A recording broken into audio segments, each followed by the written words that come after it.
Big Boss season 9 டே 7ல விஜய் சேதுபதி அவர்கள் வந்து ஆதிரைய நிறைய கொஸ்டின்ஸை வந்து கேட்டிருப்பாரு. ரொம்ப கடுமையாகவே கேட்டிருப்பாரு. எதுக்கு என்ன அப்படின்றத உங்ககிட்ட ஒன் பை ஒன்னா சொல்லிடுறேன். கொஞ்ச நாளைக்கு முன்னாடி பிக் பாஸ் ஹவுஸ்ல வந்து வீட்டு தலை அப்படின்ற ஒரு போட்டி வந்து நடக்கும். ஸோ அதுல வந்து 3 பேர் வந்து ஃபைனல்ஸ்க்கு போவாங்க. ஆதிரை, பிரவீன், துஷார். ஸோ அந்த மாதிரி இருக்கும்போது பிக் பாஸ் வந்து ஒரு டாஸ்க் வைப்பாரு. அந்த டாஸ்க் என்னன்னா சூசிங் டாஸ்க். 3 விஷயங்கள் இருக்கும். அந்த 3 விஷயங்கள் என்னன்னு போது வாய் மூடுவதற்கான ஒரு துணி, ஒரு மாஸ்க், யூனிஃபார்ம். துஷார் வந்து நான் வந்து வாயை மூடிக்கிறேன். இந்த வாயை மூடிக்கிட்டே என்னால் வந்து என்னுடைய செயல்களால் எல்லாரையும் வந்து நான் வந்து இம்ப்ரெஸ் பண்ண முடியும். நான் வந்து என்னுடைய செயல்களை தான் நம்புறேன், வாயை நம்பல அப்படின்ட்டு வாயை மூடிக்கிற துணியை வந்து சூஸ் பண்ணுவார்.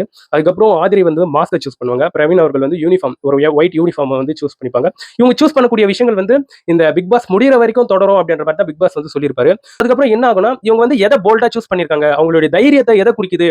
ஸோ இவங்க 3 பேர்ல தைரியமானவர்கள் யார் அப்படின்ட்டு ஜட்ஜ் பண்ணி அவங்கள தான் வீட்டு தலை ஆகணும். இந்த பொறுப்பு யாருன்னு பார்க்கும்போது சூப்பர் டிலக்ஸ்ல இருக்கக்கூடிய அந்த நபர்கள் தான் நாமினேஷன் பண்ணி சூஸ் பண்ணுவாங்க வீட்டு தலை அந்த போஸ்டிங்க்கு. ஸோ அந்த மாதிரி இருக்கும்போது துஷாருக்கு வந்து நிறைய ஓட்ஸ் விடுது. துஷாரை வந்து சூஸ் பண்ணிடுறாங்க வீட்டு தலைக்கு. ஸோ அதுக்கப்புறம் ஆதிரிக்கு வந்து சரியான ஒரு கோபம். என்னதுக்குன்னு பார்க்கும்போது இவரை வந்து துஷாரை வந்து வீட்டு தலை ஆக்கின பிறகு பிக் பாஸ் வந்து வீட்டு தலைக்கு எதுக்கு எங்கேயுமே வாயில துணி அதை கழட்டிடுங்க அப்படின்னு சொன்ன பிறகு கழட்டிடுவாரு.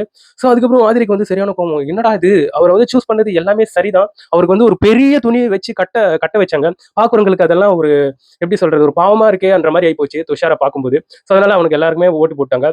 ஸோ அது இல்லாம சரி எனிவே வாய்க்கு வந்து துணி கட்ட வச்சாங்க. ஸோ இந்த டாஸ்க் வந்து கடைசி வரைக்கும் தொடரும்னு சொன்னாங்க இல்லையா, அப்புறம் பிக் பாஸ் வந்து துஷாரை மட்டும் வாய்க்கு வந்து துணியை கழட்ட சொல்லிட்டாரு. நான் மட்டும் இந்த மாஸ்க் போட்டுட்டே இருக்கணுமா அப்படின்ட்டு மாஸ்க் கழட்டி தூக்கி போட்டாங்க.